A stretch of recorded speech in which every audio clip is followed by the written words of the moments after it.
Do you have theme music? No, do you want to make me some? Dun dun dun dun dun dun dun dun dun. Kirk's podcast. Yeah. There we go. Thank you. That's $800. Okay. Well, we could talk about it. We'll see how many toys I can sell for you. How about that? Well, all right. Welcome to my studio. I wanted to talk to you. This is Michael Morse, everybody. This is for everybody. Enough applause. Everybody sit down. Sit down, everybody. Hey, you're speaking to my dreams of like actually having a live studio audience at some point. But wait, you can't see all these people? Yeah, exactly.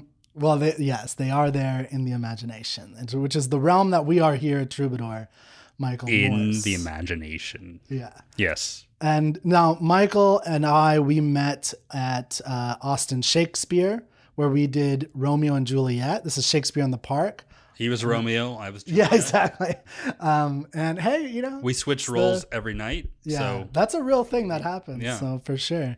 I don't think I'd have the skill to play either of those parts, let alone both of those parts. You don't think you could climb a ladder like our Romeo did? Like he was able to just glide up that ladder. Our Romeo was like athletic. Yeah, he was exceptional. He was definitely exceptional. Some other productions around town. Yeah. They get the big burly guys like me to do, and it's not a good idea. Well, they have to have stairs instead of a ladder. Do they really? Yeah. In the lesser productions? I will not say lesser. Not okay, lesser. You said lesser. I did not say lesser. You just moved here. I said other. Okay. I've looked but you're saying they're not quality enough to do a ladder? I'm saying Is that what you're saying? that our Romeo was exceptional. Okay. I don't know if we should name him.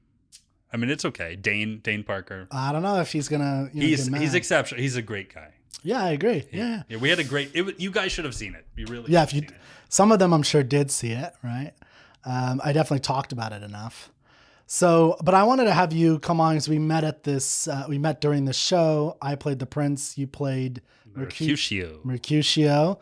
A plague on both your houses. I got to see you get dragged off the stage every day. And sorry for spoilers, but oh yeah, spoiling this, hundreds of years later. Yeah, spoiling this. And it was interesting because you told me, you had just moved back here. You moved here for the first time. Back here, and I was talking to you about a friend of mine who collects Godzilla figurines, and you're like, I make Godzilla figurines. I do. Well, I don't make among things, but. Officially licensed. I make Godzilla-inspired figurines that are legally different from official Godzilla merchandise. Yes, they're very different. Someday there will be some official Godzilla merchandise that I will have sculpted and or illustrated. Well, that's a whole other thing. Yeah, getting licensing rights. It's. Yeah. That especially with Godzilla, I'm sure it's a very very hot property. Yeah, for a good reason. It's I will say it's from what I've heard from people that have licensed things. It's really the most important thing is that you can give them the amount of money they want to make from your product, and also have a product that is representational of a good representation of the brand, but also you need to be able to supply them with enough money to make it worth it, for them. Yeah. So it takes is money, and money is politics, and politics is money. And so I wanted to have you on to talk about what you're creating, your inspiration. And then I know you also do a little bit of teaching and instructing on comic book history. I do that. And so what I was hoping we would talk about is, among your art and all the stuff you do, the history of comic books, maybe even a little bit of pulp literature. On this podcast, I talk a lot about classic poetry, classic literature.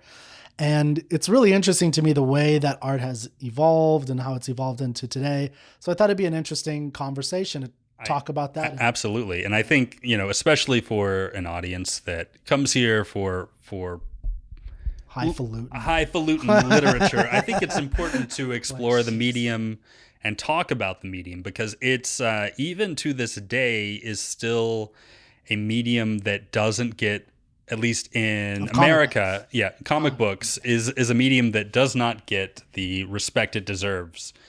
For whatever reason, how Western art has evolved. There's this clear separation between words and pictures, and putting the two together, it makes highfalutin literature people not take it seriously as literature because there are pictures.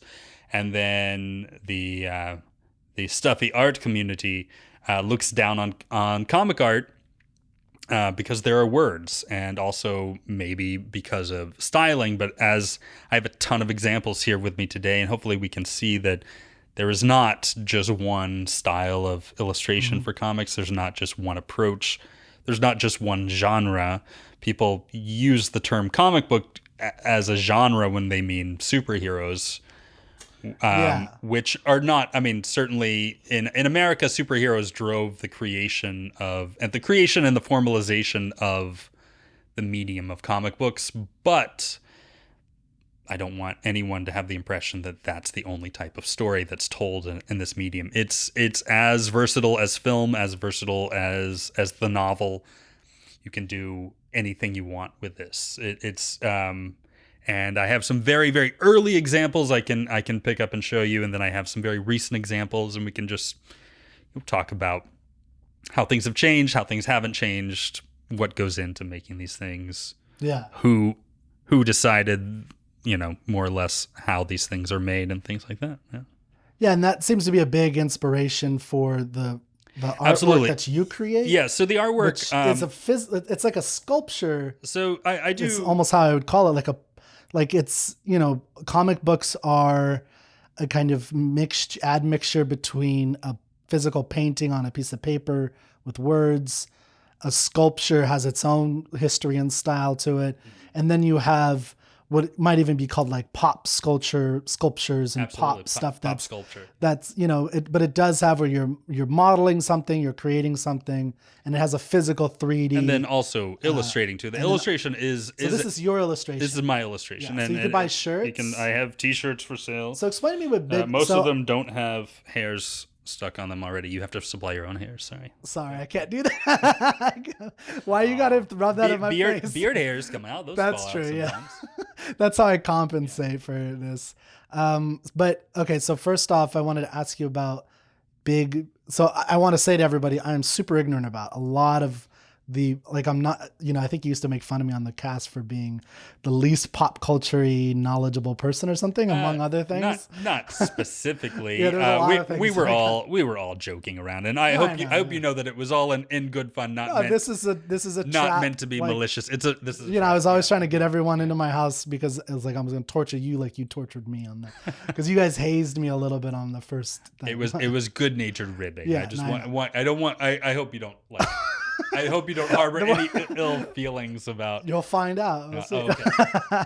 No. But okay, so I'm very ignorant about a lot of, especially like comic books and things of that nature. So I'm, excited to learn more about it. But so forgive my ignorance about something that I've seen images like this. I know the overalls look like that's a hamburger. So this is not joint, right? Also, this is not. Yeah, it's a hamburger mascot. This is not. Related to American comics, as we will be talking about also. But I mean, in a way it is. My approach to doing the artwork, the illustrations, is very much rooted in American comic book creation, styling and or illustration techniques. Primarily the concept of penciling and inking, breaking down into these different jobs, not just, and also coloring, doing all these parts separately to bring it together to create this kind of artwork. But I do primarily the artwork that I make to be sold is primarily based in Japanese kaiju, tokusatsu. That's kaiju is the Japanese. If you're not familiar with these terms, it's literally translates to strange beast. It's kind of a general term for monster. If you ever hear the term daikaiju, that means giant monster, which would refer to Godzilla. And then also in tokusatsu, which is special effects, movie and TV shows. Ultraman is a very popular tokusatsu series, Kamen Rider. Godzilla is considered. How did I know that? Was there like a video game? There was like with. I'm thinking of something during like, your childhood. Yeah, during my. But it wasn't Ultraman. Nintendo. There is. Or it was Ultraman. Yeah. But I'm thinking of something else that was like it was like a blue guy actually. Blue guy. With like how because the one Ultraman is red, right? Red, yes. Yeah, but isn't there red and silver? Yeah. Okay, it's just like like flashbacks from my childhood. But now Power Rangers are tokusatsu. Not Power. No, but I'm saying that the Power. So that's tokusatsu. I'm too cool for Power Rangers. I was so old for Power Rangers actually. When it came out, I was like 12 or 13, so I did not admit that. I mean, I think that was kind of old for in 1993. When it came out, you weren't too old for it. Oh, at was that it 93? Yeah. Oh, okay. No, I was like 7, I guess, when it came. But I guess I kept watching it until I was like 13, 14, and I didn't admit it. I gave it up pretty early when they changed casts. I was like, these are not. Well, yeah. Once the Pink Ranger left, that was it for me. Right. I'm just kidding. But, yeah. Anyway. All right. Let's hold on. Okay. So tell me about Power Rangers and how this connects. So how this connects? Well, I mean, Power Rangers originated in Japan. A series of Japanese. A series of programs called part of a series called the Super Sentai series, actually created by a comic creator, which I have a book by right here. Okay. Shotaro Ishinomori, who created many very popular Japanese properties, including Kamen Rider and the Super. That looks like one of the villains, right there. No, this is. That's a hero. This is very much a hero. Yes. Oh, sorry, everybody. No, it's okay. It feels like one of the Power Ranger villains almost. Well, I mean, maybe there are. I'm thinking of the woman who's up in the moon. Yeah. And she doesn't she have like little antenna things on her helmet? She has horns. Beautiful artwork. We can talk about that a little bit. Well, sorry. So anyway, so I mean, this applies to being exposed to Power Rangers and a little tiny bit to Ultraman. I experienced Ultraman through commercials for that video game, which I think you may remember. I was a very small child. I remember these commercials and was like, who is this guy? And it was Ultraman? It was Ultraman, yeah. Ultraman Toward the Future there was a very short-lived TV series produced in the early 90s that got shown in the U.S. Anyway, yeah. So these little nuggets of Japanese pop culture, Godzilla also, which is present throughout various times throughout my life, your life, American lives as well. Godzilla, I know, of course. Yeah. So these little things got lodged into my brain also while I was exploring, more specifically American pop culture as well, getting into comic books, getting into Star Wars, things like that. Eventually, all these things got swirled together in my brain and wanted to, poke their way out in different ways. In illustration, in sculpture, and toy making, and things like that. So it's all related. That's that's like one of the you do many things. I think I do. You teach. Yeah, you also create and you sell and by the music. So people can find you on Instagram. Instagram is the best place to find and buy stuff because there's a link tree. There is a link tree. And you make some of this stuff personalized, or do you make it personalized or not personalized, but on request? I can do custom figures. It's difficult and it's more expensive, I'm sure. and expensive to make a wholly custom thing. But if someone wanted to pay you enough, I mean, if somebody wanted to pay me enough, I could make time certainly. But it takes so much time to do this stuff. That it's like I'm a very slow artist, which is why I don't produce a lot of comics. I do illustrations in comic style. I do occasionally produce very, very, very tiny, very small comics. Well, if you have links to that, I'll put it up so people can see it. Yeah, you don't need to see it. But is even the comics for sale? Yeah, they are. There's I have just 3 that I've put together that I put in a little package of 3. I need to do more There's so many things. I just don't have time to do everything. Yeah. This is my greatest enemy is time. Time passes faster than I can live it. Yeah. Unfortunately. So That's just called life, man. Yeah, That's yeah. the way it goes. it just gets faster and faster and faster. That's a The comic more right you there. age. You need to make a comic about that. Well, A story about time going faster and faster and catching up to you. yeah, that's just life. I actually brought. We're skipping way ahead, but I was going to talk about Watchmen. I've heard of it. Watchmen. I've seen the movie. movie. While fairly faithful, is kind of bad. Okay. If you liked it, that's fine. No, I mean, it was okay. I think reading the book, you would get more out of it than watching that movie. The movie. I mean, we're not here to trash the movie.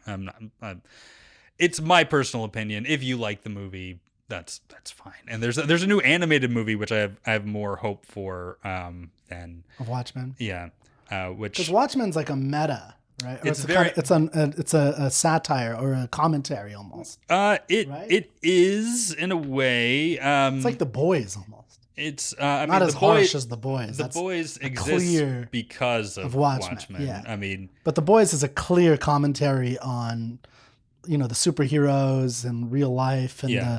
what the superheroes represent in our world. I mean that's all the themes of Watchmen. Yeah. And skipping way ahead, I was if we're going through the history of I've got stuff here from like 1905 pulled up on this page, but this particular issue that I brought here. So this is from the Absolute edition, which is the ultra deluxe hardcover. Each individual issue is printed in a separate hardcover book, put into a beautiful slipcase. Anyway, this is the 4th issue, which focuses on the character, the only superpowered character in Watchmen, Dr. Manhattan. Dr. Manhattan, as revealed in this story, experiences every moment of his life at every moment of his life. Yeah. Which I think is all at once. Like all he at once. experiences time all in one. all So like time- this is what if God were like so I'm an atheist, but the concept of God, especially in Western, is omniscient, omnipresent. Mhm. So he would have to feel everything all at once. Yeah. And that's kind of what this is supposed to be about, right? Yeah. I remember that, yeah. And that's an interesting thing to play around with, for sure.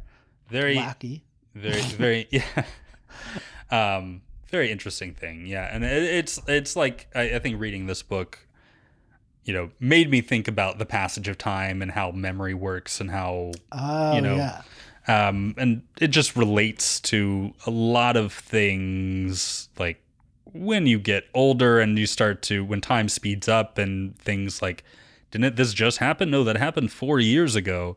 And you're like, 4 years ago. It did not feel like 4 years ago, because when you're a child, you're experiencing time in a way that, it's like a year seems like a very long amount of time because that's a greater percentage of your life. This is something, a concept that was explained to me recently, and I was like, oh yeah, this makes total sense. So as we age, we get more of those years added on. That year does not seem like a big increment of time. Oh, for sure. Yeah. Yeah, when you're 5 years old, it's literally 1/5 of your life. Yeah, exactly. And then so it's a long time. It takes forever. So, and that's why it feels like I remember school, 7th, 8th, even 9th, 10th, 11th, 12th grade, it just felt like every year was forever. Now when I think about a year, like when I'm planning my life, right, I'm thinking about what I want to do in the next 6 months, next year. It's like, oh, let me do these kinds of events. It really doesn't make that big of a difference that it's, oh, well, you know what, let me do that in 2025. We'll do this in next June. It's not a big, but when I thought next June when I was 16, I was like, next June. I think that's why people put so much emphasis on like their high school years. Is like that's, or even into college as well. It's just 4 years of your life, and so much emphasis and so much of yourself gets formed in that time. But looking at it now, I think it's ridiculous to have to think about, like, that's 4 years of, like, what, that doesn't define who I am, even though people may think of it as defining who they are, which I think is a shame. But anyway, it is this is the kind of thing that reading comics makes you think about. Well, but hold on. Yeah. So can we talk about this for a second? Yes. Because I'm fascinated by this concept. of memory, and then I think bringing it into this of, can comic books rise to the level of great literature? Because I think great literature definitely addresses this idea of memory in a lot of different, great works of art. I was just listening to dipping your Madeline in tea and then going on for hundreds and hundreds of pages about the memories that it evokes. Your aunt. Is that James Joyce or something? No, that's Proust. Oh, is that In Search of Time? Yeah, I've never read that one. I don't know. I'm a little bit afraid of that one. That one's a little big for me even. And I read big books. Like I read books that are 1,000 pages, but that, I don't know, something about that. I think maybe if you just cut it down into small chunks, like comic books. Nice segue. Maybe, that was good. Tell me about this story and others ones like it. What I was going to say though, real quick, about this is I was listening to a podcast with Jonathan Nolan. So Christopher Nolan's brother, and they've done. Do you know who that is? I know who Christopher Nolan is. You know who Jonathan Nolan is? I'm not super familiar with his brother. Oh, well, Jonathan Nolan. So I think you should learn a little. So he wrote the story for Dark Knight. Oh, okay. He's the writer. Behind a lot of it, right? Yeah. And I like Christopher Nolan. David S. Goyer. He also as well. What's that? David S. Goyer, I believe, is also one of the screenwriters. Who's so I don't think Jonathan. I don't remember the details for anyway, the go Batman ahead. Begins. Your story. But no, it's okay because I find this stuff interesting. Hopefully, you find this a little interesting. But like, who gets credit and where it all work, the origins of stuff. But so Jonathan Nolan, I'm pretty confident, wrote the original story basis for the Batman Begins, which is the first of the trilogy. Batman Begins, heavily based in a couple different comics. Batman Year One, Frank Miller, David Mazzucchelli, and you could even throw in comic work that I have right here with me. Batman. Is Robin dead? Probably. I haven't actually read this yet. You haven't? I just bought this. Take a minute and read it. I just bought the. Yeah, let's. I'm gonna read this. His most epic adventure, a 76-page novel in comics form. I'm gonna read it and I'll get back to you in just a moment. Okay, so you think it's based a little bit on this? Based on the work of Dennis O'Neil and Neil Adams, their work on Batman in the 70s, which introduced Ra's al Ghul, Talia al Ghul. Oh, so Ra's al Ghul is in this series, essentially. Yeah. And he's 70s Batman. Well, so I think Jonathan Nolan wrote like the basis for what the script was anyway, but he did write for sure. He wrote the short story that Memento was turned into a story, and that was Christopher Nolan's first breakout. So he did something before that, but that was his first real big movie, was Memento. The reason I'm talking about all this is Jonathan Nolan was on a podcast recently, and I was listening to him talk about his experience in America, and because he's British, like his brother, obviously, but they had very different experiences. Okay, well, that makes sense. It's really interesting because if you listen to Jonathan Nolan's accent, he sounds American because his brother is like 7 or 8 years older. Okay. And so when his parents were, he was first 9 years of his life or 10 years was in England. And then when he was 9 or some early age, he moved here, but his brother stayed there to go to school because his brother was like 17. So he stayed there for prep school and then went to college or whatever, Cambridge or whatever he went. But Jonathan Nolan came with his parents to America. And then that was an age where he tried to understand America, and everyone was making fun of him with his weird accent. And so he tried to adapt it to and learn, and he changed his accent to a more American accent. I think I don't remember where. Anyway, but he was talking about when he was young and trying to understand America and Americans. He read Moby Dick. And Moby Dick is one of my favorite novels. Like I love Moby Dick.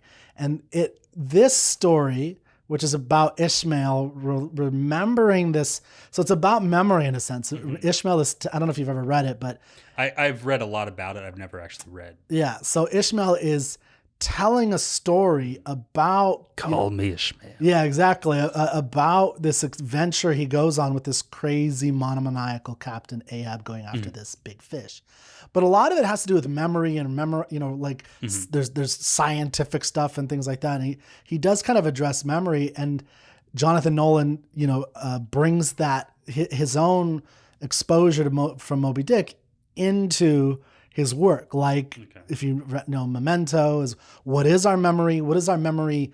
How does our memory affect our sense of ourselves? How does what we remember affect our approach to the world around us, to the people around us, to the way we've, live and love and all that stuff? And that I think is, so he took a literary concept or something that he was exposed to in what I would consider fine art, high literature, but he adapted in a way that I still think elevated film, elevated the story, and into something that was really has a depth to it. So I'm just I'm trying to segue into like the Watchmen, and like, is that part of what's happening in some degree? I think so. Watchmen. I do love Watchmen, but I will say it's not my favorite comic book in the world. It's not even my favorite work by Alan Moore, the writer. I do think it is an excellent gateway for people that, and this is like kind of a universally accepted truth here, that Watchmen is a great gateway for people who maybe don't look at superheroes as fodder for serious literature, or don't look at the comic book medium as a serious medium. I think it's a great stepping stone into the medium and into superheroes, but into the medium itself. It was definitely written for an adult audience in mind, and definitely it tackles some very big issues. It tackles a lot of psychological issues, like what kind of a sick person would have to like put on a costume and go out and fight crime, like what the mentality that goes into that, and how that can warp a person, how people's political views, what kind of political views a person would have to decide that justice doesn't work, and that the true justice is only going to come from their fist. That's the kind of themes explored in this book, and I think it's a great gateway into comics. I think there are much better superhero stories that like really embrace and talking about modern stories. People who don't get Superman, like Superman gets trashed a lot, I think, by a lot of people for some reason. I've never understood that. I've always loved Superman. I think reading... I'd love to talk about that because I have my hypothesis. But reading, Superman, I would love to also talk about the history of Superman, but reading a book like All-Star Superman by Grant Morrison and artist Frank Quitely, that I think is a better representation of the power of superhero comics than I'd say this is. This is a great exploration of the a certain view of psychology that would go into this, but there's only one actual superpowered character in the whole book. All the other characters are more or less Batman-esque, costumed adventurers that, although the movie makes them seem kind of superpowered, I remember. Well, they seem like just... Ozymandias is has a high functioning brain that goes into things, but that's like okay, so it's like he's just really smart. Yeah, it seemed, I guess, the way they portrayed it is rich like Batman, and based on the Blue Beetle. So all the Watchmen characters are actually based on characters that were originally owned by a comic company called Charlton. Okay. Charlton was bought, the IP was bought by DC Comics in the early 80s. Alan Moore, the writer from the UK, wanted to actually use those characters in the story, but a lot of those characters were going to end up dead at the end, although it's really not really. It's one character really dies in the whole story, or two characters, two. Spoiler. And so DC didn't want to let him destroy these characters they just bought, because they had plans for them.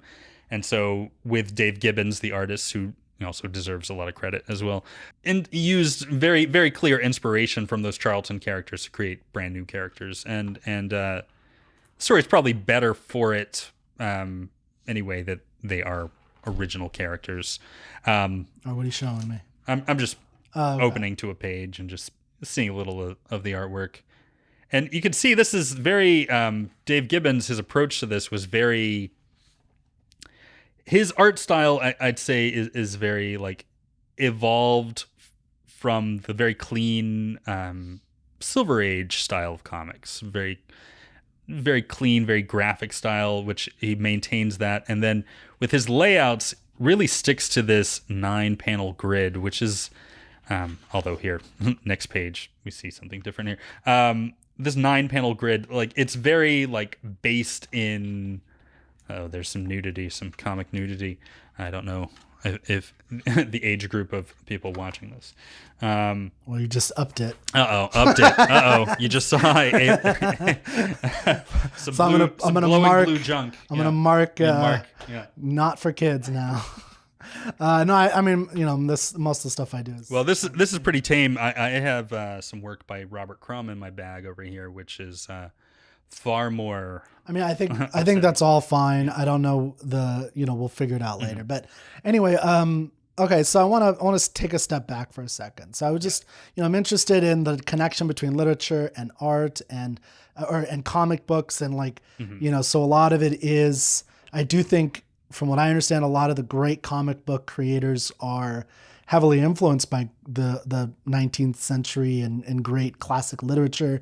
I mean, for me, the great example is The Joker, which comes from Victor Hugo, The Man Who Laughs. Well, from the movie version. Well, from the movie version of that. Exactly. So it's like a aspect of that, of Gwynplaine's the name of the character, and there was like an early silent film where he looks, he's got this permanent cut. But that's from the book, and that's the description that Hugo puts in the book of Gwynplaine, is he is mutilated by the Comprachicos, and that affects his worldview. The difference is that Joker becomes this horrific person, whereas Gwynplaine's this, benevolent person who's able to keep his soul. Anyway, but I think there's still like obviously a connection where people are pulling from this great literature of the past to create something, whether it's about memory, whether it's about story itself, or whatever it is. Well, I mean, the entire concept of the superhero is from the Scarlet Pimpernel.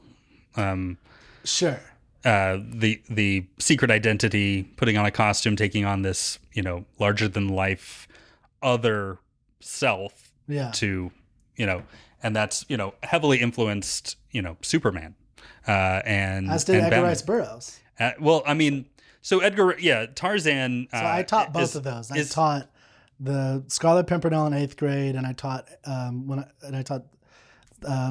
Princess of Mars to 5th graders. I mean, Princess of Mars, I would say, had a bigger influence, probably, on Siegel and Schuster, the creators of Superman. So Superman is the most, and I'm not going to say arguably, I'm just going to flat out say he's the most important character in all of, we'll say, American comics, just to...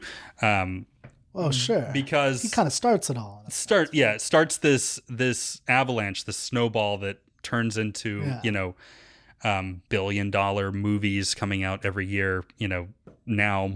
And so, all of that comes from, Siegel and Schuster were just, normal kids from Cleveland. Actually, Joe Schuster was Canadian, but moved to Cleveland as a kid. And so they were just fans of science fiction, and fans of pulp novels, fans of The Shadow. The Shadow is a very, very important stepping stone. I actually don't know that. The Shadow is a rich gentleman who puts on a disguise. The Shadow knows. It became popular on the radio. Orson Welles. What evil lurks in the hearts of men? The Shadow knows. It's not really an Orson Welles impression. I need to work on that to really say that. But okay, by the next time you come on the podcast, yes, I'll be great Orson Welles. I'll be Orson Welles the entire time. Yeah, and you got to bring your guitar. Yes, absolutely. Be singing Orson Welles. Yeah.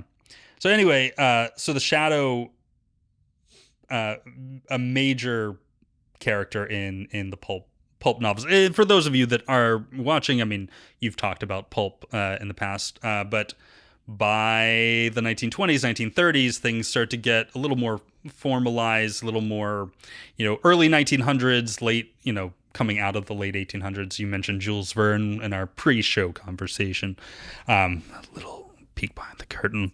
By the 1920s, 1930s, things start to get, more formalized in what sells, these adventure and costumed, the data comes in. Costumed adventurers like the Shadow, the Phantom, other characters like that start to become popular, and this directly inspires the comic creators. And so the Shadow, there's a movie, you may remember it from the 90s. Alec Baldwin was the star of it.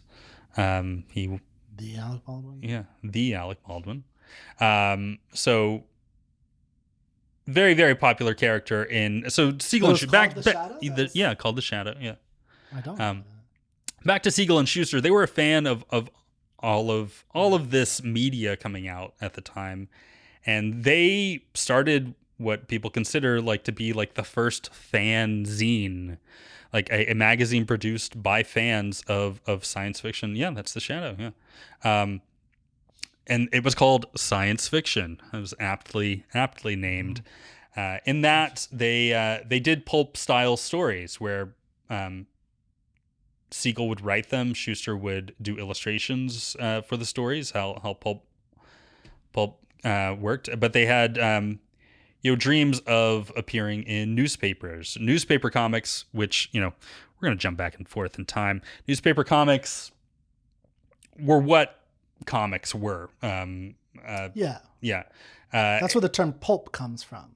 Well, yeah. It was the material that they used to print the paper on, and it was cheap and easy to make and mass produce. Yeah. Right. But even newsprint is different from that pulp paper. That pulp paper is closer to that's earlier version of it. I think that's what Jules Verne printed on it, something like that, right? Yeah, very cheap, I'd say more cheap coloring book kind of paper. And this is where a lot of the idea of it being cheap, the work itself being lesser than, being more ephemeral, because it would, you'd throw it away, right? That's what you do with newspapers. Newspapers has that feeling of non-universality. And I think that kind of holds on to the... I mean, it's funny probably that you say that. Improperly, but that's where a lot of the connotations come these guys over here. We can talk about these guys later. So... I mean, you still haven't told me who Big Boji is. Yeah. Okay. Oh, well, we'll get into that. This is a winding conversation. We're taking a winding. I've opened up this page to show you. This is a comic strip from 1908. This is by Winsor McCay, who I would say was the first true master of the comics medium, at least in terms of American comics, which... there's always people that will argue it. You're not talking about European comics. You're not, but I mean, focus is American comics. American comics influenced European influenced Japanese comics. In turn, those comics were the first. People argue about that. Okay. I don't know. There's examples that I have not actually seen personally to confirm whether or not they actually include all of the elements that makes what we think of as a comic book. Earlier publications from the UK. I mean, since the dawn of man, humans have been using images to tell stories. Going back to the caves of Lascaux, where we see, paintings done with fingers to illustrate mighty hunts back, before. So anyway, let's leave that behind. So, people have been using, as I just said, using images to tell stories for as long as there's been humans. And so, it takes a long time, thousands and thousands and thousands of years for it to formalize into, what we can recognize as a comic. But we, can look back at cave paintings, look back at Egyptian tombs, look back at... there's cool like art from South America. I don't know a terrible lot about it, but it does count. When we get into I'd say like the 1700s, there's a creator named Josef Franz von Gotz, who published a book called Leonardo and Blandine, which I think is like, as far as I can tell, the earliest example I can find of a book of sequential art with captions. It's a whole novel about these two lovers, and then something happens that I think Leonardo something always happens. Leonardo probably dies. Blandine gets really poor sad. Lovers, they can never catch a break. Those lovers. Back damn to Shakespeare, Romeo and Juliet. Yeah, it's a tragedy. People it's a forget. tragedy. Yeah, people forget. So but when we start talking about comics, like, that really doesn't come about until the late 1800s, and people will, some people will be like, oh, Britain did it first. Maybe. I have not personally, that stuff is not widely available to view even on the internet. But where we generally start talking about history is the mid 1890s. Richard F. Outcault was the creator of a character called the Yellow Kid. Yes, I've seen that when I was looking up this stuff. So the Yellow Kid was the first. It's what they consider the beginnings of modern comic books. Yes. And so the birth of the modern comic strip starts with the Yellow Kid in 1896. And the term yellow journalism? Yes. Okay, that is related to the Yellow Kid. So really? So William Randolph Hearst. I thought it was because the color of the journals were yellow. No. So William Randolph Hearst, newspaper magnate, inspiration for Citizen Kane, back to Orson Welles. So it's all related. All of it's connected. Yeah. So that guy noticed the popularity of Richard F. Outcault's characters, paid him a lot of money to bring the Yellow Kid into his comic. Hogan's Alley is the original name of the cartoon, which became the comic known as Yellow Kid. So people would buy the newspaper for the Yellow Kid. Yeah. And then William Randolph Hearst would shove in his editorials around the comic strip. So people are looking at this page for the comics and then getting this opinion. The opinion pieces. Yeah, the opinion pieces. Yeah. And so this term yellow journalism directly refers to... Yeah, I never knew that. Yeah. That's an interesting story, yeah. So... that's a term that a lot of people use. I always ask children, I've known this term since childhood. Whenever I'm teaching this to children, I always ask if they've heard the term yellow journalism, and then no hands go up. So, but yeah, I don't know if it's as taught today, I guess. Well, I was always a student of watching as much as I could, and like not just stuff made for children, but all the stuff.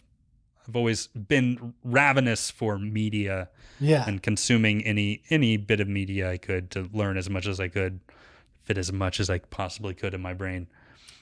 Anyway, so well, it also depends, I think, on what grade you're teaching to some degree, right? Like, I mean, because I think I learned the term when I read Upton Sinclair, right? That's when, and I don't know if it was 7th or 8th grade or something. So it was pretty late. It wasn't like I was in 5th grade and I could have told you what yellow journalism is, but we learned it along Upton Sinclair.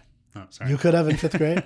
Yeah. Well, we each have different types of education. I have expectations that everyone should know exactly what. No, I'm kidding. I'm kidding. No, I totally understand why a kid wouldn't know this term, but anyway, it's all related to comics. Back to this stuff. So, comics medium. Unfortunately, this book I did not grab the giant coffee table book that includes the Yellow Kid. There's only like a brief mention of him in this particular book that I have. But just a few years later, brand new medium, combining all of these different things that had existed before: sequential storytelling, speech balloons are a big part of it. Panels, that the sequences are all together, on a single page. And then eventually spread over multiple pages instead of like a single image per page, which is what that like Leonardo and Blandine story had. All of these things come together late 1890s, in newspaper comics. Just a few years later, I'd say real masters emerge in the medium. One of the most important ones, who I don't think gets enough credit, and is not as well known today as he should be, is this guy right here. I don't know why that makes me think, just from looking at it from afar, makes me look at War of the Worlds. Except it's bad. But it looks like the aliens from War of the Worlds. So this is Winsor McCay. H.G. Wells. But the comic book creation, right? Yeah. Because or I don't know if it was a comic later. Obviously, it was a short story, and then there was a movie made of it. I don't know if there was like a comics in between. There are comics of War of the Worlds. It seems like it lends itself to comics. Anyway, so this is Divergence. Winsor McCay. Yeah. This is his most well-known creation, Little Nemo in Slumberland. And I just want you to look at this artwork. This is and I encourage everyone watching, listening, however you are consuming I'll this. put a link to it. Yeah. Okay. Check out this man's work. Tell us why you think this is so elevated. So this is, I wish I had examples to show of the Cats and Jammer Kids, which is another very popular early comic strip. Send me links later. I'll post to people. And the Yellow Kid, and that stuff. It's clear. It's clear. It's comics. It's interesting.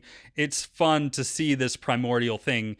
People, I think, have this very false notion that old comics are more primitive.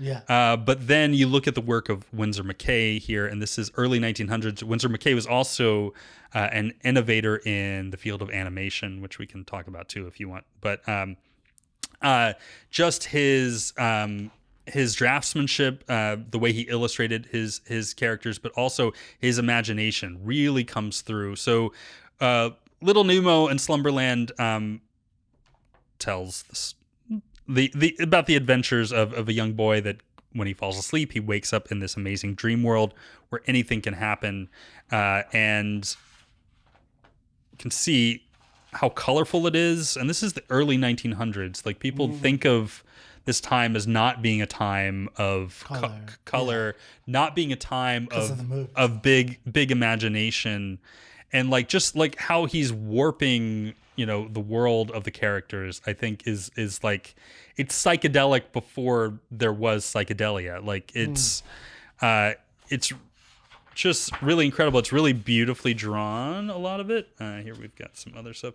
So some of the things you like about it are it is colorful, it is imaginative. That's the crux for you. Exactly. Yeah. Colorful, imaginative, and how big this is printed here. This is probably only a fourth of the actual size that it was printed. Oh, really? So newspapers used to be a lot bigger. Yeah. So there actually is I believe there's 2 books in the series that collected all of the Little Nemo and Slumberland comics printed in the actual size that they were originally printed. So giant books. And it's just imagine, you're in 1908. You may not have indoor plumbing by that point in time. Many people, around the U.S. did not have indoor plumbing in the early 1900s. But you get a newspaper, you open it up, and then you see this these insane images. Yeah. It's really incredible. I mean, this guy deserves, he deserves to be a household name. So, but recently his work was adapted into a Netflix movie called Nemo. Okay. Not Finding Nemo. Yeah. So different Nemo. Yeah, this is really interesting. So, my initial thought was to talk about literature broadly, but one thing that's coming out in I'm going to call it our Nolan-esque podcast, because we're basically, I'm going to try to draw it all together into themes or something, but it's definitely, we're all over the place, which to me is fun. Hopefully you enjoy it. But one thing I'm pointing out or I'm noticing and learning. So I'm learning stuff here. So I know a little bit about, early 20th century American culture and cinema, for instance, right? There's and also theater to some degree. And there seems to be a parallel in the kinds of, and what you're showing here, because you said a moment ago about, you open up, imagine you don't have plumbing, you open up this thing and you have this, this wild other world, adventure. And that was the same experience people had with cinema, right? Yeah. Is you'd be living out in the middle of nowhere, maybe a 2-3 mile walk to any restaurant or somewhere you can get food on your own, or out, rather than doing it on your own, cooking everything.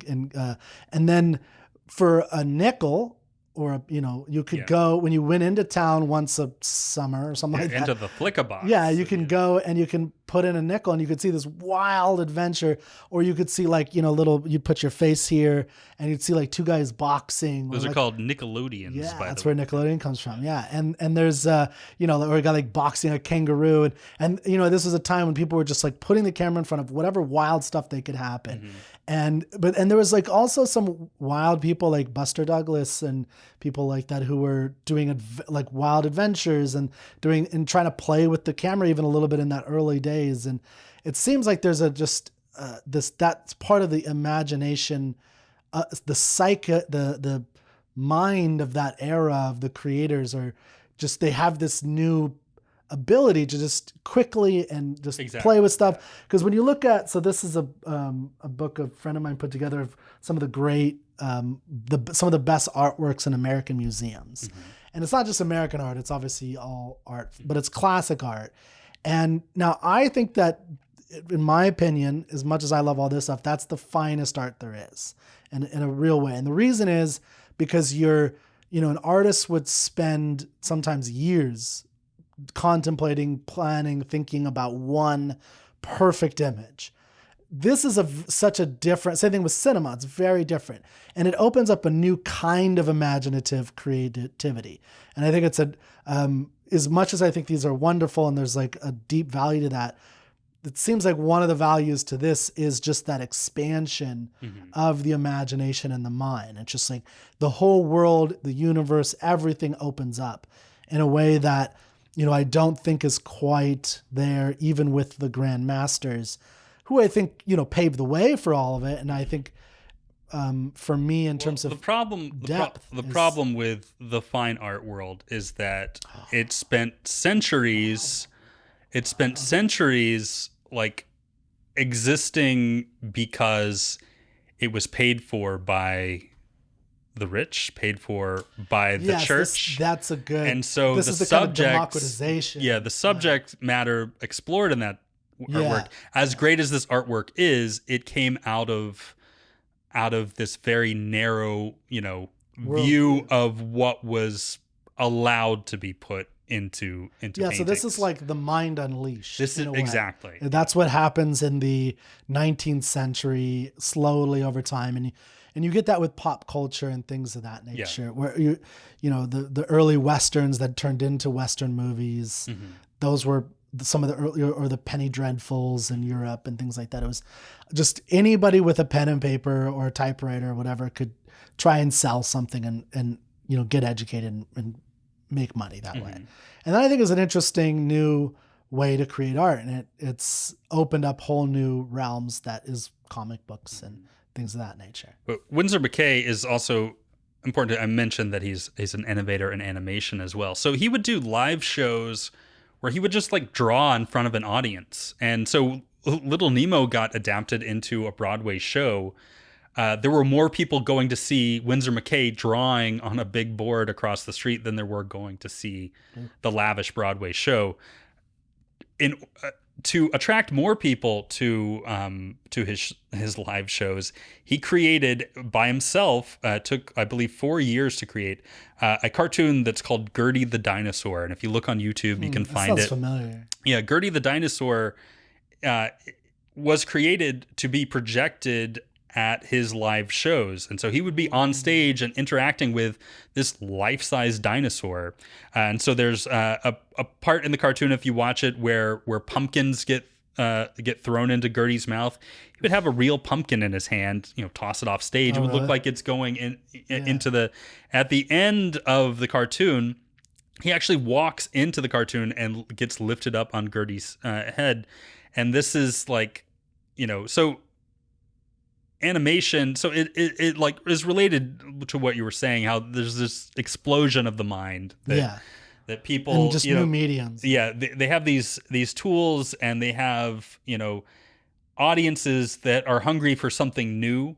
Art for the longest time was not meant for everybody. It was kind of in Western culture, at least, it was for the elite, essentially.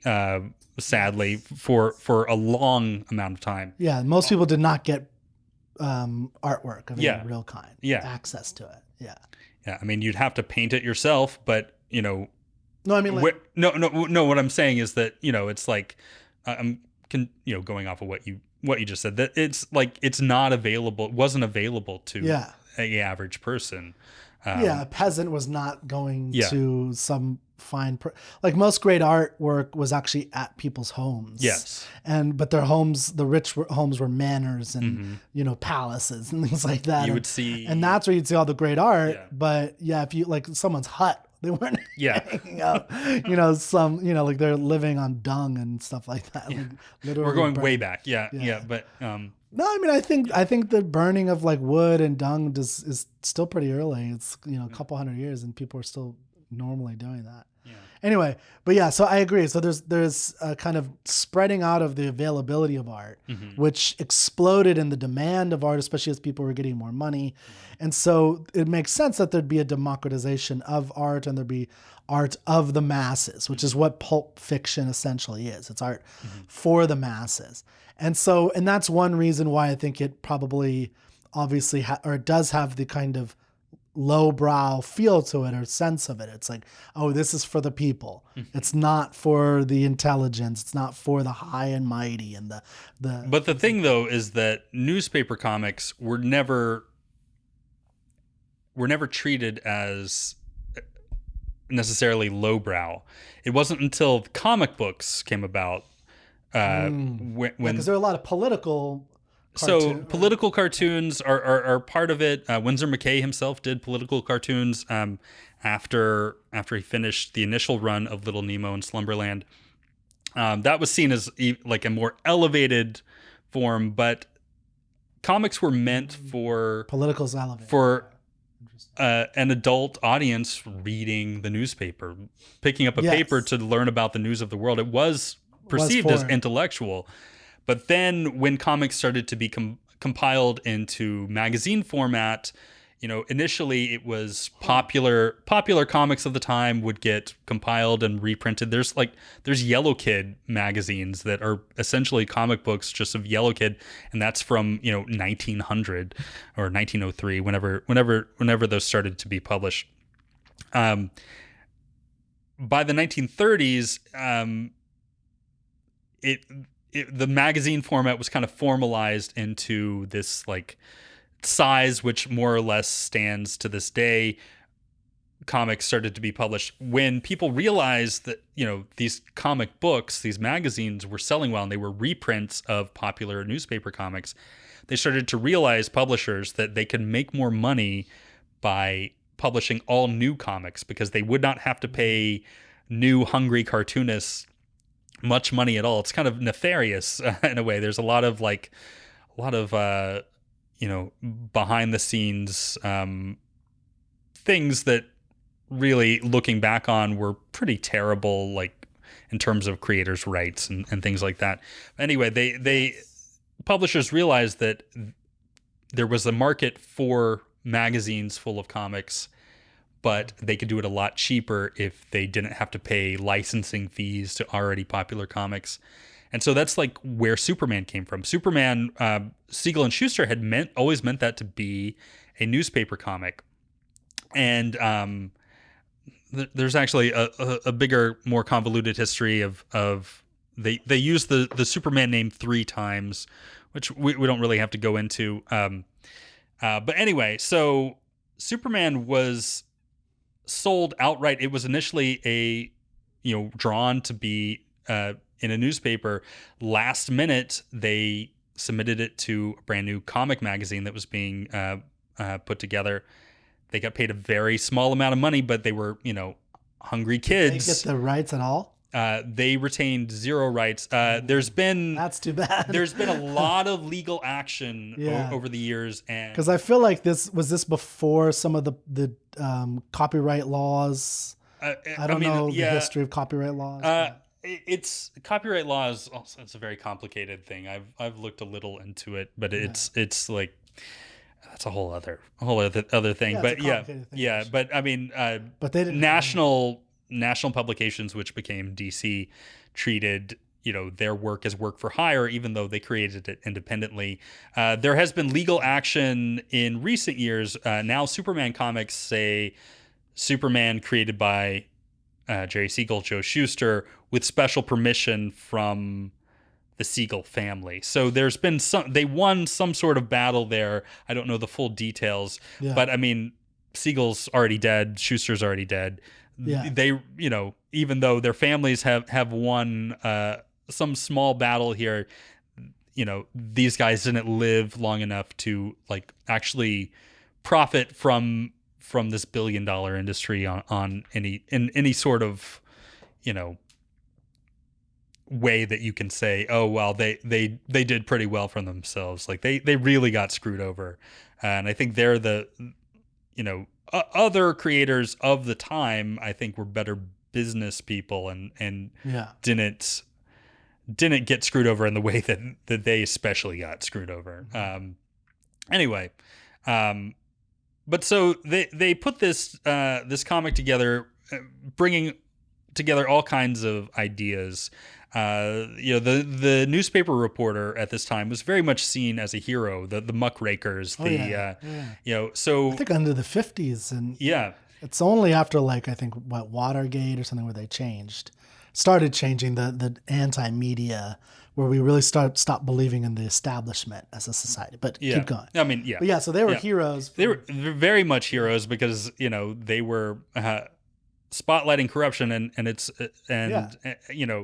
and so they were getting their hands dirty. And they had the same kind of attire that a detective sometimes has. Yeah, with the overcoats and things like that. And so Siegel and Schuster made this choice for a reason. Like Superman was a hero in two ways. It wasn't just this costumed character. He was a reporter, which is Upton Sinclair, who you mentioned earlier. It's the whole reason we have regulations for our food, which are I think pretty important to the development of society, that we have these regulations for food. I don't know about your personal opinions about regulations. You're kind of like, that's another story. I think it's important that we have regulations for food. I'm just gonna throw that out there. Yeah. So, I think it's good we have safety for food.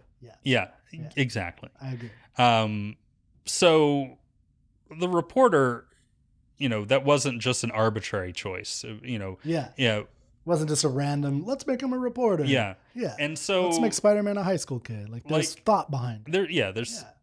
But sticking with Superman, early Superman stories, he was not fighting aliens. He was not fighting. They were like just crooks. He was fighting crooks, but also like flat out. There's an early story where Clark Kent is appalled at the conditions of these tenement houses in town. So there's a kind of political angle. And so he makes the choice. Superman makes the choice to, with his bare hands, demolish a whole bunch of tenement houses to force the government to come in to build better quality housing for people. There's a story where Superman takes an arms dealer, a war profiteer, forces him to enlist, and this is an insane story, forces him to enlist in a foreign army that was fighting a war so he could experience the horrors of war and see firsthand what... so it's about this... so it's the justice and things like that. So it's like, superheroes, and there's a reason for that, people don't think of these stories as being superhero stories as being relatable to everyday life, but they're, do people think that? I believe they do. That doesn't make sense. Okay, we'll talk about that in a second. But I mean, obviously there's not people with superpowers, but there's. I mean, it's a roller coaster of, sure. and we can talk about why. Well, so I want to talk about this, what you just mentioned. I think it's interesting. So, because here's one thing I do hear a lot of people complaining about, and that is the application of many of these, or the reapplication in their minds of many of these classic heroes into more modern views of justice and solving certain societal wrongs, right? So there's a lot of people who complain about changing the color of certain heroes. So there's a lot of, which to me makes no sense for the record. Yeah, such an arbitrary. Yeah, because, but I mean, what you're saying, what I agree with, like what makes sense is this is basically what comic books has always been about. Exactly. Is about the application, like it's an ideal person of some sort, just created, and obviously with these superpowers that aren't real, but they're dealing with real life things that we're dealing with in our lives. Yes, like race, like gender, like sexuality and orientation. So that's what we're dealing with today in our culture in a lot of ways. These things have always sense been, that they would do the same kind of things. But people are like, well, why do you got to change everything? The thing That's is, the whole point. is that I feel like a lot of those people complaining have not actually read comics.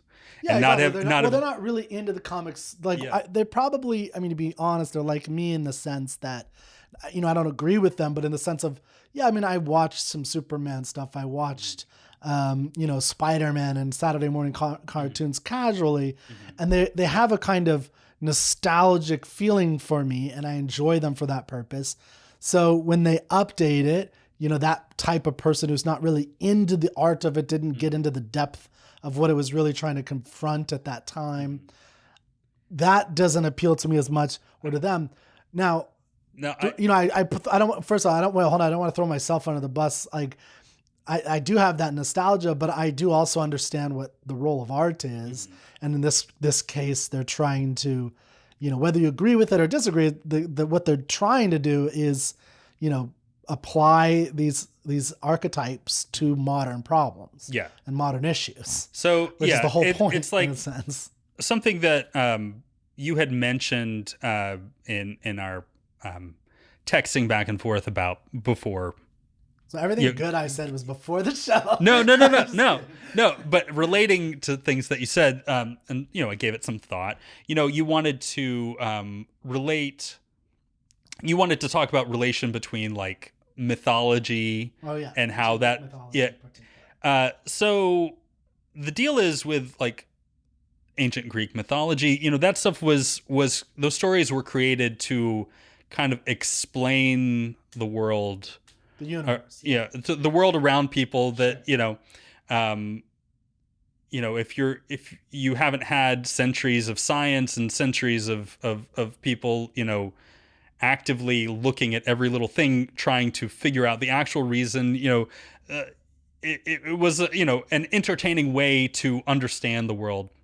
So by the time we get to the creation of the superhero, people people still have a lot to learn about the world. They have a lot to learn about how things work, but at that point in time, there's no longer so much a reason to use characters like, larger than life, we'll say gods, to explain the world. Now there's an urge to instead of explaining the world, to confront the world with the stories. Okay. And so I think that's a function, and it's been a function of superheroes from the beginning, is that it's wish fulfillment in a lot of ways, and not just in I don't know, fanciful ways. It's not just like wishing for it's wishing for societal change in a way that a single person could never actually do. But people upset by crime, an individual person honestly can't do anything about crime. But here, giving a person just like them, who's just as concerned, giving them these godlike powers to go out, or a lot of money to be able to afford all kinds of crazy technology to allow them to fight crime, whatever. It allows people, it's this wish fulfillment, but then, over time, this gets diluted and gets dumbed down and gets, and there's been this like flow. I've been doing this hand motion a lot, but there's only get weird when people point it out. It's a roller coaster of like realizing the power of the medium and realizing the power of this type of character to confront these ideas in society, and then people pulling back on that for whatever reason. One of the major reasons of that was the creation of the Comic Book Code Authority in the 1950s. 50s, yeah. Yeah, so comic books, for those of you that aren't aware, were almost banned in the United States in the 1950s. So this psychiatrist by the name of Dr. Frederick Wertham, who specialized in treating juvenile delinquents, he noticed a pattern that all these juvenile delinquents read comic books. Pre-code comic books were different in that, comic books were read by everybody. Men, women, children. Even during that time, some comics were thought of as lowbrow, but very popular genres at the end of what we call the golden age of comics were horror and crime comics, which primarily appealed to, I would say, adults, maybe older kids. Some younger kids got a hold of them. Anyway, the very lurid stories, very graphic, and maybe some of them, a lot of these stories might seem tame by today's ultra gory sensibilities, but at the time, and there are still some very striking like horror images that are still pretty like, oh Jesus, that was a big step to take to do this artwork. But so Frederick Wertham started blaming juvenile delinquency and started blaming bad behavior on kids' exposure to, this lowbrow medium, as he probably thought, as many people thought. And this led to a panic. There were mass burnings of comic books. People would get together, have comic book bonfires to save the children. Frederick Wertham came to this conclusion that comic books were to blame for bad behavior without realizing that good kids read the same comic books, that adults, men, women, read these comic books as well, that there was no real link that you could be made, that honest link that could be made between these kids' behavior and reading about, vampires. Yeah, I mean, this is a trend that goes back to and it continues sure. to this day with video games. In the 90s it was gangsters like Eminem and Marilyn Manson was responsible for the Columbine shooters and things like that. And they blame the Basketball Diaries. They blame all kinds of. They did? Yeah, the Basketball Diaries. Yeah. What did they blame that for? There's a dream sequence where in the Basketball Diaries, in the movie adaptation, where well, anyway, but the point is that there's this series of things this type of thing always happens, where you'll have someone maybe pushing the boundaries or doing something new, and then a reaction. And you could, I think this goes all the way back, or this is like in every culture, often it's a deep struggle between someone trying to create something new and then the conservative forces trying to hinge down on it. I mean, Socrates is a great ancient example where he's going to be executed, or he is executed, and he's on trial for corrupting the youth and the religion of the youth. And it's literally all he's doing is basically just asking questions. Yeah. He's like, are you sure that that's justice? Like, you told this slave to do this. Are you sure that that's the way to do it? He's not even saying no. He's just saying, are you sure? Basically. But anyway, the point is you see that in every culture a lot where I think we're seeing that again now as I think we're right now living in the kind of swing back like just right now from just 4 or 5 years ago, or 6, 7, 8 years ago, even, where it seems like things were pushing forward. There were new strides, new types of things. I mean, just, politically, like there's gay marriage was a lot. And now there's like, this swing back right now, like as we speak, I think happening. And I don't want to get in political or anything, but the point is that it's like a universal tug and pull. And I think Wortham was an example of that, where he did that. They did that in the 90s with the rap, and they did that in the 2000s with violent video games. And keeps coming back.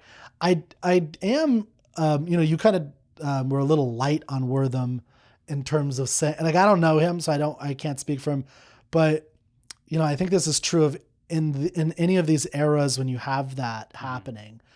It's the example you said where it's like, but it's not just bad kids who are reading, it's other. That's pretty easily to figure out. Like he obviously has some kind of bias where he's looking at the facts in that way. Because it's the same thing with video games. It's like, or Marilyn Manson. It's like a lot of people listen to Marilyn Manson and none of them hurt anybody. Yeah. So how could you say that that's the fundamental cause? Because there's a deeper point I'm trying to make, which is the cultural, that I think this pop art, and you're seeing this with a lot of the I'm going to bring up the word like woke and the anti-woke, which is kind of the same kind of thing in a sense, where it's, you have these people trying to do another kind of storytelling or whatever. And they are pushing a kind of message, which is what we were talking about. But then you have these other people who's like, that's the devil. They're corrupting everybody in there. And it's like, okay, so to me, that's not a healthy way to think about these types of narratives that people are trying to push. And I think Wortham is a good example, because it's like what we're living through today is just as relevant to, or is exactly what happened in the 50s, where it's like, let's, the next step is let's start implementing some rules. Let's start banning certain things. Let's penalize people. Let's, who are telling stories that we don't agree with. Let's ban books. And it's like, that's not the right answer. Even if you don't agree, that's never the right answer. I think, a lot of it, society's problems all stem from this kind of urge, I think, of failing to try to see something from other people's perspectives.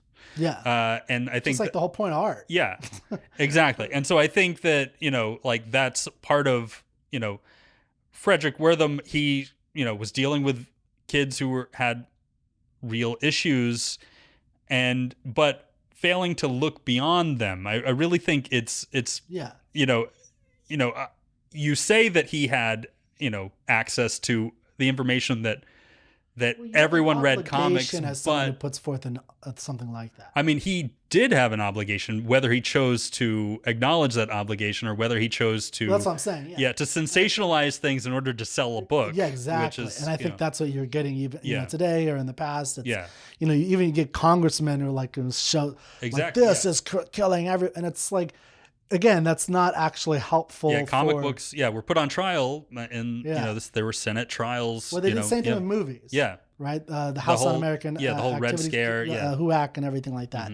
It's the same thing. And then they did actually have a code, and you could see the same thing in the history of cinema, where pre-code, the Hays Code, I think it was called. Pre that, there was nudity in film. Like I remember there's a David O. Selznick movie. Some brief nudity in King Kong. Yeah, in King Kong, I think. Yeah, and there's I remember seeing Birds of Prey, I think it's called, which is an early David O. Selznick movie. He did King Kong, and I remember watching it. And this is again early when I'm studying history of cinema a little bit. And again, it's like silent. It's like the 20s. And you see these women, because it takes place on an island, like some captives or some American or whatever sailors go on this tropical island, and they see these. It's like a paradise, and there's like this scene where these women dive in to the ocean, and they're fully naked, and I'm like, the hell am I watching? This is the 1920s. Yeah. And it's just an interesting thing that it's like, and then all of a sudden, this became really bad. Oh, you can't even sleep on the same bed. You have to have like a married couple sleeping in 2 different beds, and then you get like that whole image and I Love Lucy. And it's like, and it just, but it's the reaction of like, this is so horrible to see this, and it's going to corrupt, and everyone's going to be, denigrated. And to me, it's just an interesting part of the history. Mhm. It's like artists are trying to figure out how to work within Yeah. that world. Yeah, And so- the same thing as with comic books. So comic books almost banned by the U.S. government. Comic book industry rightfully freaked out and said, hey, don't do this. Yeah. We will come up with a code of conduct that Ourselves. the entire industry will have to follow. And they made this very, very long list with all kinds of things, obvious ones like, no nudity, no profanity, things like that. But also some very like more specific, like no authority figures, policemen, judges, things like that are never to be depicted in a way to create mistrust in the forces of law. So it's like it's like all of a sudden comics as a medium could not address, corruption. They could not address, important issues of the time, which, prior to this, they were allowed to and did. Did comics have the same? So in movies, I know one of the aspects of the code was there had to be a kind of positive moral that ended. Absolutely. So like you could talk about negative, bad gangsters, but they couldn't like flourish at the end. Like they had something bad had to happen. Like the good guys essentially had to win. That is, and that was part, which if you think about it from an artistic standpoint, is extremely constraining if you want to explore darker themes, which I think you need to be able to do that. And obviously we're able to do that now, and I'm sure, just like with movies, I'm seeing complete parallels. I'm sure comics in the 70s had some kind of, because that's the era when movies, I think, that's New Hollywood era, they started doing different types of stories where it's that's more ambiguous endings. When the code definitely lightened up. Well, and then they had like almost like a new studio form where stuff was done outside the studio. Comic Book Code Authority. That's when they lightened up. Oh, okay, so it wasn't like independent authors creating stuff. There was, but I'd say the effect of this kind of stuff, the underground comics, Mr. Natural. What's this called? Mr. Natural is what this character is called. Is that apply to what I'm thinking it's applying to? Like he's just a natural man? Or? He actually, I believe Robert Crumb intended him, or maybe unintentionally intended him to be like the yellow kid grown up. Interesting. He he's this kind of guru, kind of charlatan kind of guy, who wears this long shirt, much like the yellow kid wore. But so... Wait, is that a shirt? He's not wearing a shirt here. He's naked. Okay. That's a beard. That's a beard. Okay. Yeah. I'm gonna grow a beard like that. We can find the yellow kid. Let's try to find a page without too many penises on it. Or I said yellow kid. I meant to say Mr. Natural. Here's Mr. Natural meets God. So prior to the code, meets God. Dang. Prior to the comic book code authority, which we should like find. I brought some Silver Age, so we're jumping back and forth in time. Some classic Silver Age, DC, The Flash, Carmine Infantino artwork. So Silver Age is what era? Is the late 50s through the end of the 60s. Okay, so then Golden Age is 30s to 50s. Yeah. So I'd say like the establishment of the Comic Book Code Authority ended the Golden Age of comics. After that, so all this stuff was banned. I think the Golden Age of cinema is like 39 to 54 of studio cinema, something like that. So it roughly, comics starts, I'd say like 35. Some people will say like 38. People, argue back and forth about. I think nobody agrees. So roughly the same time of Golden Age of cinema. And that's what I think. Yeah. But here, if you guys can see, so this is the stamp saying approved by the Comics Code Authority. Every comic book that hoped to be sold on a newsstand would have to have this stamp on it. Although I believe Dell Comics, which published like Disney and stuff, for whatever reason they didn't have to use the Comic Code Authority stamp. I don't fully When you know the say history of have that. to, that was just within the industry. Within the industry, Yeah. yes. So it's just what they approved to do. Yes. Just like, and it was probably the distributors, the newsstands that Yeah. required it. Yeah, Yeah, exactly. just like with the theaters. So it was really the theaters who got together and made that happen Yes. for film, where they said, we won't put your film in if it's not these kinds of ratings. And they started, like, so the theaters had the rating system. Yeah. Yeah, it's really interesting. It's the same exact thing. Very, very, very closely related and linked. No, the same exact. I mean, yeah. So anyway, this had to be stamped on here. Now, there's plenty of great comics from this time. I won't say that this like made great comics an impossibility, but this limited the content. Creators had to get more creative about how they address things. This led to comics also being looked down on even more so than they were before, as being like stuff for kids. Yeah. Because that was probably what it modeled for more. Yeah. Right. It was more fit for them. Exactly. Based on that's what they probably would have done for kids anyway. Yeah. Like they're not going to show them all the penises to the kids. Yeah. Like so, you look at, so this is a book of Golden Age comics, and here's like some comics for kids, featuring kids, little Lulu. That's before the code. This is before the code. Yeah. And so it's the same thing. Like this is, exactly. So basically just eliminated the ability to do this for adults. So it like stunted the medium's growth. Yeah. But now not everyone agreed with that. And there were plenty of kids that loved comics before the code, didn't love comics after the code. Yeah. When they grew up and started to create their own comics, some of them decided to do that without any sort of hope of ever being published by a major publisher. The underground comic movement popped up in the 1960s. The most what music era is this? This is end of the 60s, so the psychedelic era. But it's like punk, right? Isn't punk being pre-punk? Like getting picked, because this feels like a punk thing to do. It's a very punk thing before. I mean, when is punk starting? If we want to start, we don't have to talk about it, but just like I could talk about that subject too. I know you have a lot to tell you, but I'm just saying like the parallels. Like, I've never thought about the parallels before, but it's obviously in all the genres of. Mm-hmm. I mean, there were underground rock and roll bands in the 60s doing wild things that were never recorded and never. But it's the same kind of thing at the same kind of time. Yeah, same kind of thing. So Robert Crumb is probably the most well-known person who worked in the underground comics. There were lots of other artists. Art Spiegelman is a very important one who came out of the underground and then shifted to more what's now known as independent comics and more adult-oriented graphic novels and things like that.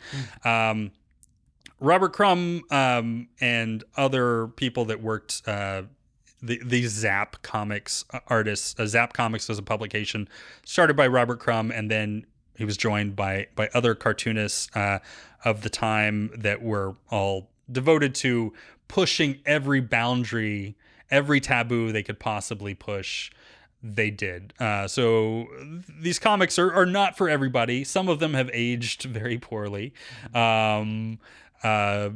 But they're an important moment here because this is like the Comics Code Authority at this time was still very much in effect, but we have a group of people, not on a huge scale, but that are rebelling against the restriction in the medium. Whether or not you can look at these comics today and think of them as, great works of comics is a, entirely different story. Some of them are very good. A lot of good things happened during this period. There was an opening up. A lot of great creators came out of this underground movement and ended up creating things that are, won literary awards and things like that. So while, The Flash is appearing, this is also happening. And at the same time. At the same time. And I wouldn't say that this necessarily had a big impact initially on the Comics Code Authority, but definitely was a factor that led to how the direct market would open up in independent comics, how things would no longer be restricted by the Comics Code. But what really broke the Comics Code Authority open was Marvel Comics. So Marvel Comics, the works of Stan Lee with artists slash co-creators slash. There's a lot of people now that love to trash Stan Lee. Really? Yeah. Why? It's a complicated issue. Basically, What is it? no one that worked for Marvel during this time is a reliable source of information. Jack Kirby included. Jack Kirby, people give him a lot of credit, and he deserves a lot of credit, but doesn't deserve all the credit. But people like to trash Stan Lee, say that it was all Jack Kirby's ideas. A lot of the ideas were Jack Kirby's, but Stan Lee wove them all together. Every single word in Marvel Comics. Now, Jack Kirby would suggest dialogue. Whether or not Stan Lee ever used that dialogue is up for debate. Yeah, you see this with every popular Steve Jobs and what's his name? The Wozniak. Yeah, Wozniak. Like with every successful big creative, you always see this kind of, who actually did what, who deserves all the credit. Because creativity often does have, the creator is pulling from multiple strains, including very smart people around them. Yeah, for sure, who deserve a certain kind of credit. Yeah. I mean, but it's Marvel artists deserve, because Stan Lee was the writer for basically. I mean, there were some other writers, but he was basically the writer for every book that they published in the 1960s. I mean, his brother Larry Lieber was also a writer, especially of like early Iron Man stories and stuff. Anyway, going back to what we were actually talking about before we get into all that complicated who did what and who can be trusted when nobody can really be trusted. Memory fails you unless you're Dr. Manhattan, experiencing every moment of your life or at every Ishmael. moment. Yeah, or Ishmael. Is Ishmael a reliable narrator? Yeah, exactly. Yeah. Anyway, so Stan Lee, Marvel Comics, very popular on college campuses, also very popular in the late 60s on college campuses, drugs. And so an anti-drug organization approached Stan Lee and Marvel to create a story that addressed the dangers of drugs. And so Stan Lee thought that was a great idea and did so in The Amazing Spider-Man, submitted this story. Was that the creation of The Amazing Spider-Man? No. This is Spider-Man's already established and very popular. Applied it. So with artist Gil Kane, told this story over 3 issues where Spider-Man's Peter Parker's best friend Harry Osborn becomes addicted to the Green Goblin drug, and it shows the effect that this. It's funny, I didn't know that. That this drug is having. It's basically reefer madness. Well, not really reefer madness, but I mean, kind of functioning in the same way, kind of. Done so in a more realistic way. Reefer madness is, very silly. Yeah, reefer madness, meaning the 1950s or like what do they call it? Is it from the 30s? Was it the 30s? Yeah. Is it all the way back then? Yeah. I don't know why I think 50s. Okay, yeah. But it's like the little images they would show in movie or in reels or whatever of like people going crazy because they smoke. A little of Grandma's Jazz Cabbage, and that's a reference to Aquafina as Nora from Queens, a really funny show. Anyway, you're much cooler than I am. I don't know what the hell that is. So Stan Lee and artist Gil Kane created this story, submitted the first issue to the Comics Code Authority. You had to submit all of the comics to the governing body here to approve and slap their. Oftentimes they would reject things. They would have to make changes. They rejected the entire issue because it addressed drugs, and that was like a complete no-no. Even though it was fighting drugs? Even though it was fighting drugs, just the fact that it mentioned drug use, there was no gray area here with the Comics Code Authority. Stan Lee made the bold decision to publish the book anyway. Mm. And there was still, even though, this is many years removed from, the Senate hearings and all that stuff, there was still concern that like newsstands wouldn't carry the book. By this point in time, people had forgotten about all that hoopla, really. And yeah, it's a new generation. yeah. And so the book got carried as normal. It was like one of the best-selling comics of the time, and got published. And the Comics Code Authority, through this, realized that, wait, okay, maybe we need to reevaluate these rules. Yeah. And so going into the 1970s, things open up, and, eventually leads to, the Comics Code Authority was still used by some companies into the 2000s, but finally went away. Comic companies have a rating system now. Most companies do. Yeah. Yeah. You pick up a new Marvel comic, it'll say teen or, yeah, all ages. It makes sense to let people know what they're buying, for who it's for and everything. YouTube does the same thing. Yeah. Right. Like, I mean, every media company, even if they don't start that way, they will often move that way anyway, because it makes a certain kind of business sense. And also the advertisers want that, right? So that's where I think a lot of it probably originates, is the advertisers don't want to be associated with certain kinds of things. Yeah. So it's like, if you can tell them, well, no, we're directing at teenagers, we're doing teenage type stuff, you can feel safe putting your ad in our comic book, or I don't know if comic books had advertising it or not, because they sold it. You actually had to buy the comics. So did they ever have ads? Actually, comic books? Yeah. Yes. Okay. Lots of ads. Yeah. I figured. I just wasn't sure, but loaded with ads. Yeah. Okay. Yeah. I guess now that I think about it, like I could even picture movies where it's like a kid will get a comic book, and in the comic book is like an ad for like invisible or goggles that let you see through, like see through walls, like what I'm saying? A Thor comic. I just grabbed some random modern comics. There's a Thor comic from recent time, and also referencing old Thor. Yeah. Jack Kirby Thor cover there. And here we can just open up to the very first page, and here we have Lego Star Wars. Okay. Yeah. So that's why I figured. I just thought, anyway, so trying to think of how to weave this all together in our Nolan-esque, but it's because it's interesting. We have this connection between, one of the values that comics have is that it's a medium that allows you to confront issues of your day in, using certain kind of idealistic archetypes.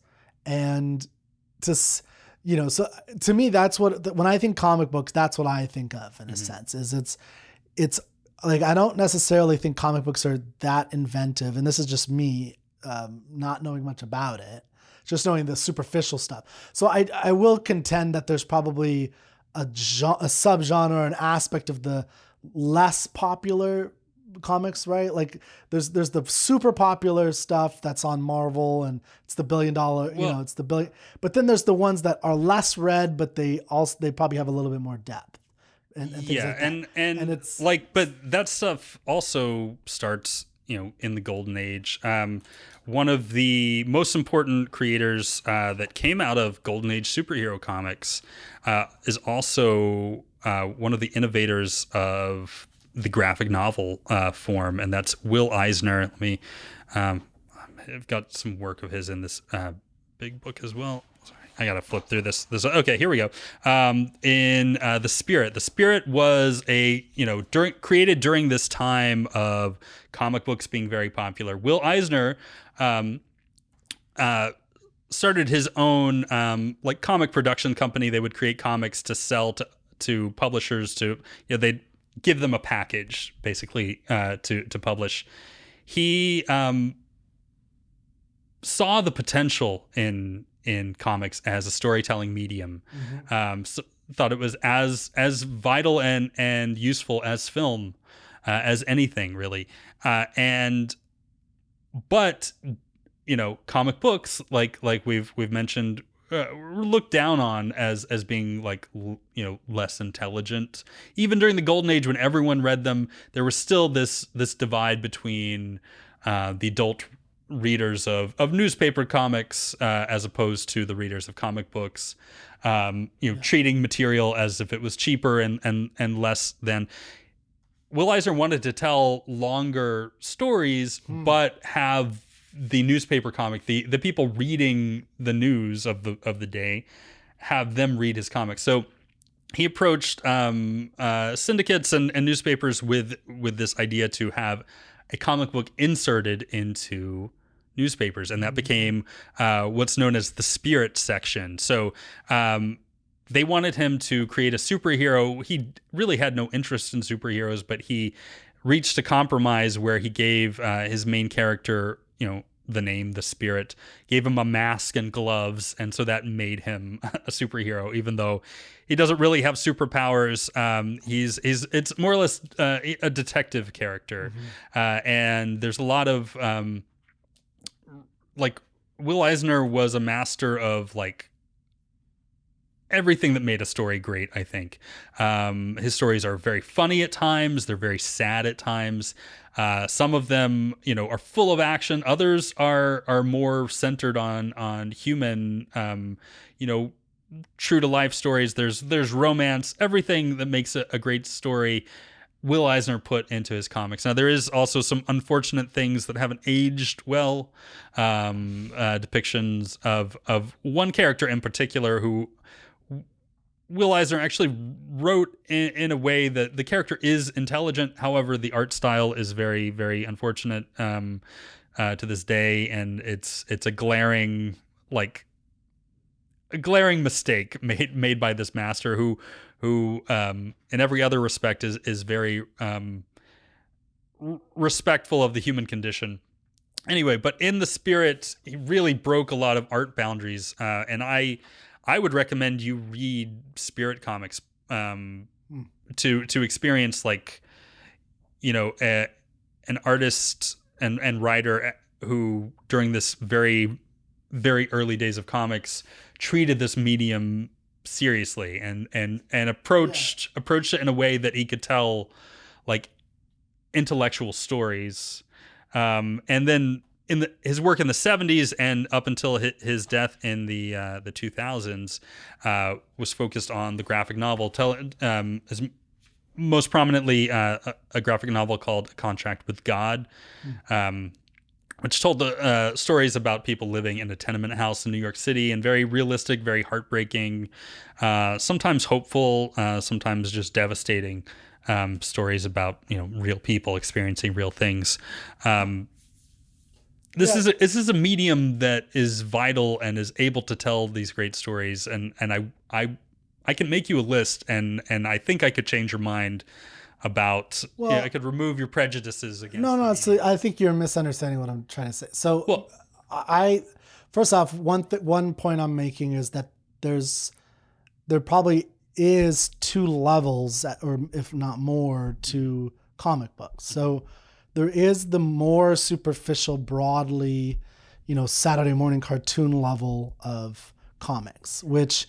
Now, I want to just, as a quick aside, the Saturday morning cartoons, as much as I loved them as a kid, as much as I love them for nostalgic reasons. Bad for kids today, Yeah. There's no Saturday morning cartoons. I think we talked about this in the at the Romeo and Juliet. Okay. Yeah, with a couple people. It's there's some young children there, and there's never got you to didn't have experience Saturday morning cartoons. Yeah, I can't believe looking back on it. I used to set my alarm, for 8 a.m. to get up on a Saturday when I did not have to. Yeah, just to see just the to watch Spider-Man. the cartoon. Yeah. But those cartoons, now going into the 90s, which is the time when you watched it, things did get more intelligent. But if you look at Saturday morning cartoons from the 60s through, I'd say that a lot of the... I'm not saying intelligent. Well, no. I'm not calling them... That's not... I'm not... There's an aspect... There's a... No, but... So all I'm saying is there's a very big difference between a 19th century... I'm just using 19th century as an example. The kind of characters that I think the great novelists, like the Jane Austens, the Victor Hugos, Melville's, even like there's a certain genre, there's something that happened for 200 years in particular with literature, and you could see this in other places. You see this in Shakespeare, you see this in Don Quixote, Cervantes and things like. There's a kind of depth and nuanced aspect to what they're discussing that I don't think is, and you see this in novels on some level today, but I think even novels today are lacking a lot of this. And, and even novels that I really like I really like Michael Connelly type stuff. And he does a really good job, he's an amazing writer in so many ways, but it's still not to the level where they're, even like the Scarlet Pimpernel that you brought up, and where there's just a level of depth in the way that the inner conflicts that they're dealing with. I think you just haven't read the right comics, and that's possible for sure. But what I am conceding, so I have read some comics, and I have experienced all the big movies, and I've seen the Saturday morning cartoons, so what I'm saying is there's probably the mass version of comic, but there's that bulk that almost everybody experiences a little bit of, right? The Iron Mans, the big Batman movies and stories, and the big Spider-Man movies. And that's our takeaway, is that, right? And then those are very superficial in a lot of ways. Like, it is basically just an archetypical, type of story that's not that, nuanced in many ways, and it's applied to modern problems that might deal with every college student or high school student at that era, or whatever. And then there's, a little bit more of the nuance for those kids who, and adults who dig deeper into the genre, into the comic book genre. That's what I'm getting out of this. What I'm saying is, like, I'm not trying to denigrate the whole view. I'm saying, what I've seen, when I've watched Superman and these other stories, is there is an archetype story to it. It's the same kind of story over and over again in different ways, basically. And a lot of the comic book stuff that I've seen is that, but that's just the surface level entrance for everybody. And then when you dig deeper, there is more artistic nuances. So exactly. I would say that is to some degree accurate. I will say that, like, though, the movies are made to sell tickets. They're made to appeal to, like, as broad of a which is why that happens to a comic book. That's now, I'm not saying that that many of the movies aren't great in their own. Oh yeah, I like a lot of the movies. They're fun movies. Yeah, they're fun. Exactly. Yeah. Martin Scorsese called them roller coasters, and I mean, it's a little mean, but it's a little. There's some truth to it, where it feels like. I mean, I don't walk away and have an epiphany about the universe in the way that I do when I read, like, The Man Who Laughs or Melville or Ayn Rand. I mean, I think, again, I think this would be a great book for you to read. Even you think that would do that? I think it would open up things more for you. Open it up. Okay. It up. Concede to that. And also, I mean, even though you've seen the movie, I think that the experience of reading the book is far better than. I always agree with that. Like, well, not necessarily. But that movie had to make a lot of compromise. I mean, it stayed fairly close, and it's surprising that I don't think the movie is very good, even though it did stay fairly close. Didn't blow my mind.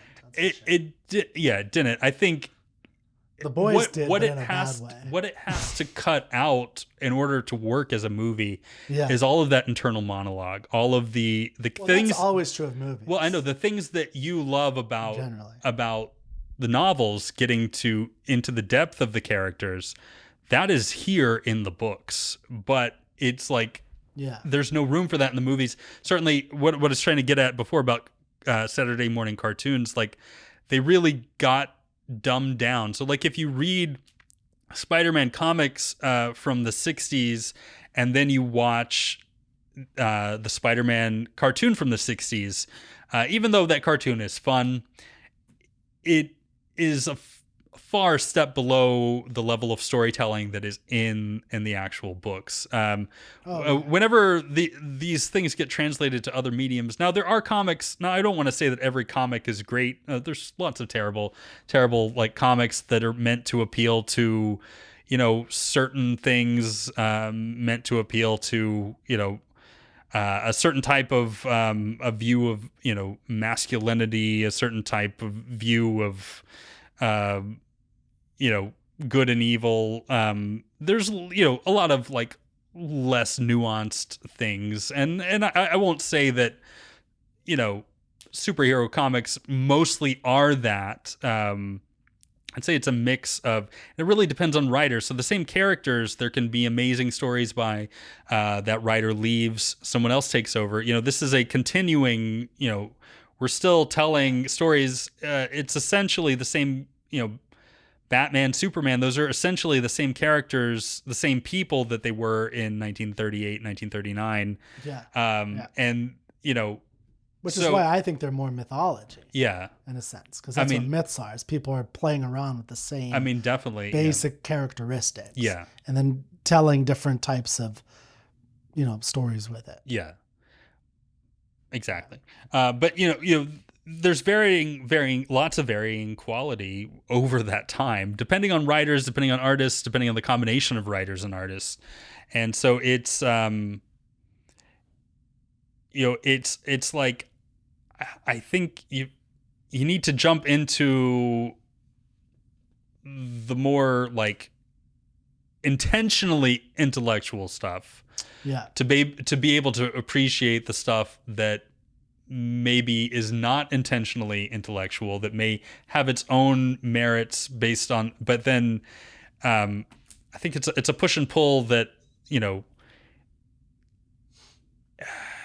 for people that aren't into the medium, I really think that reading the right book can change your mind and really that's true of a lot of stuff for sure.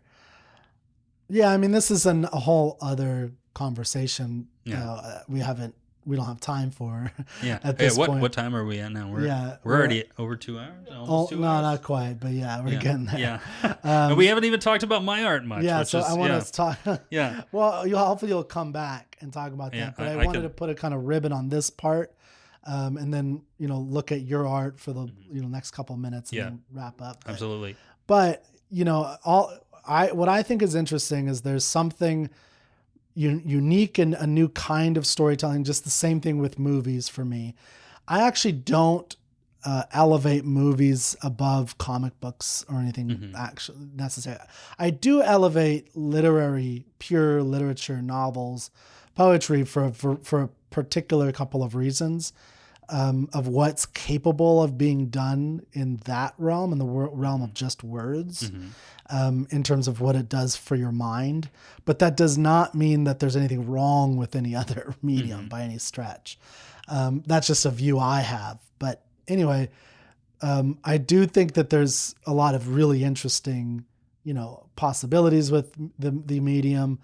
I've seen, what I'd be curious to see is more of a unique kind of, so there are these archetypes that are created, but it's the real inner diversions and conflicts that I see in great literature of especially the 19th century, which I'd be curious if that is possible in the medium in comics. Yes. So I'd want to see something like that. Would be at least as an interesting experience because I know they are going to have arcs. They're going to have, I'm sure, because all stories, especially Western stories, are going to have something where they start here and they end with they learn something. Like, even Achilles and Homer, he starts with one kind of experience and he moves into something very different. Yeah, I mean, not necessarily though. I mean, like, I mentioned Contract with God and Will Eisner's graphic novels. Like, those are really meant to be just portraits of,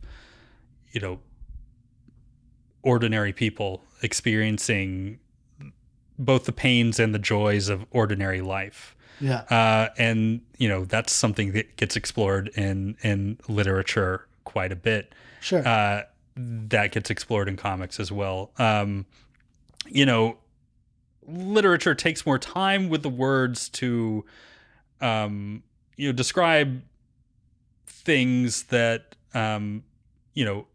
a truly gifted comic artist can convey in, Well, a but single have you panel ever, of a comic. I understand that, and like I said, I was a film major. I love film. I'm not opposed to the medium Yeah. of visuals at all.